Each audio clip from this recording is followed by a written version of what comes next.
Përshëndetje Arbrit, tema për sot janë rregullat e sigurisë në laborator. Laboratoret kimike janë vende të sigurta për të punuar, përsa ka kushdo që punon atje respekton me përpikmëri rregullat e sigurisë.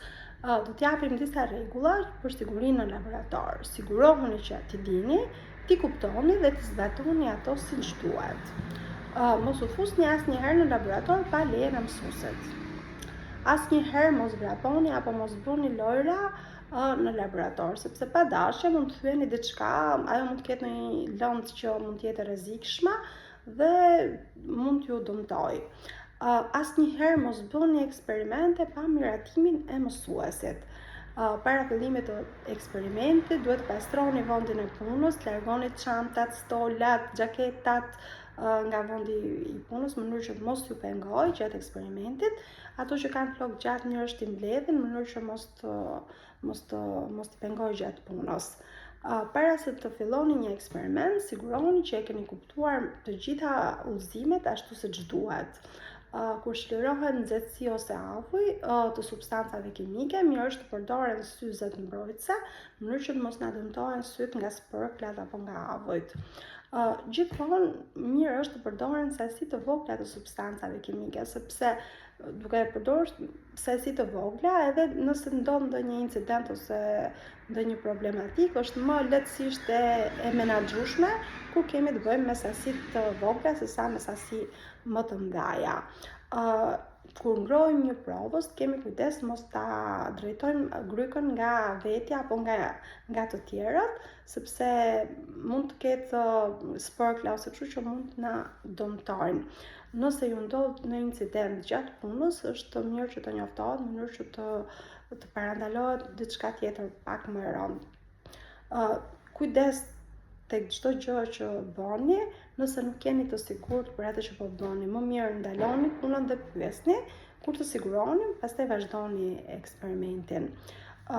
Në fund të eksperimentit pastrohen të gjitha pajisjet dhe vendi i punës. Një laborator kimik duhet të jetë i rregullt dhe i pastër, sepse është një vend ku punohet dhe mësohet dhe nuk është absolutisht një vend lodrash.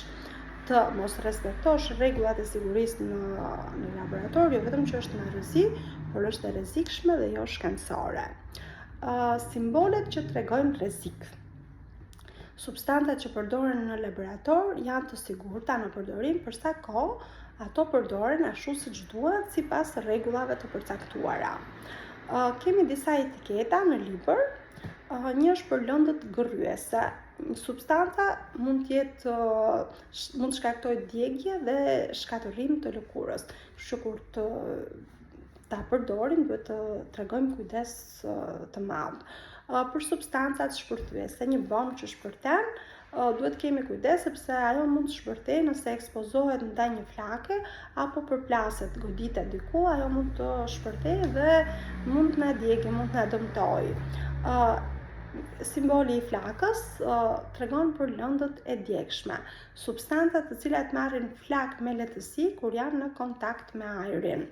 Kemi termin i djegshëm që përshkruan një substancë që digjet dhe mund të marrë flak. Një substancë që nuk digjet quhet e padjegshme, por ajo të dy termat përshkruajnë një substancë që ndizet, merr flak. Shenja e një kafke me dy kockat të kryzuara tregon për substanca toksike, substanca që paraqesin rrezik serioz edhe vdekje nëse helmohesh apo mund t'i inhalosh ato me anë të ajrit. X me D tregon për substanca të dëmshme që shkakton një rrezik mesatar për shëndetin. X me I tregon për substanca irrituese, substanca që mund të shkaktojnë acarim të lëkurës dhe duhet të kemi kujdes. Sidoqoftë, disa lëndë kimike mund të shkaktojnë probleme, prandaj ato etiketohen me simbole dhe tregohet përse ato janë të rrezikshme. Jo të gjitha janë shumë të rrezikshme, por që duhen etiketuar ato që janë të rrezikshme patjetër, në mënyrë që ne edhe nëse kemi mendjen të na e kujtojë ajo etiketa.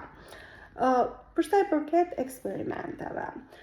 Në Greqinë e lashtë, duke qenë se nuk vesh në zbatim kjo eksperimentet, zakonisht çdo gjë bëheshe për sa i përket strukturës dhe përbërjes së materialeve, ato filozofët e lashtë mundoheshin ta sqaronin me anë të argumentave, jo me eksperimente konkrete, domethënë, dhe mundoheshin që të jepshin përgjigje të këtyre të pyetjeve që lindnin gjatë kohës.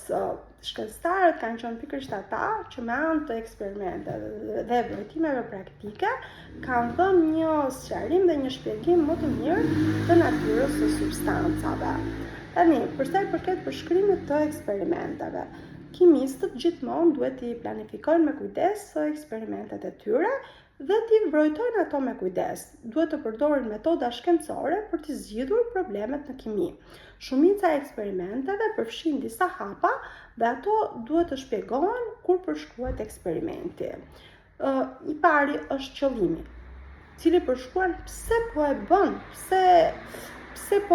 çfarë po synon me këtë eksperiment që po bën. Metoda përshkruan mënyrën se si do të kryhet eksperimenti. Rezultatet e eksperimentet duhet të shkruan dhe të ruhen me kujdes në formën e duhur. Përfundimi përshkruan se çfarë keni zbuluar. Mbrojtimet praktike janë lloje të veçanta eksperimentes, të cilat janë thelbësore për studimin në të gjitha shkencat që kanë të bëjnë me kimin. Ato do të trajtohen më hollësisht në rubrikën metodë shkencore.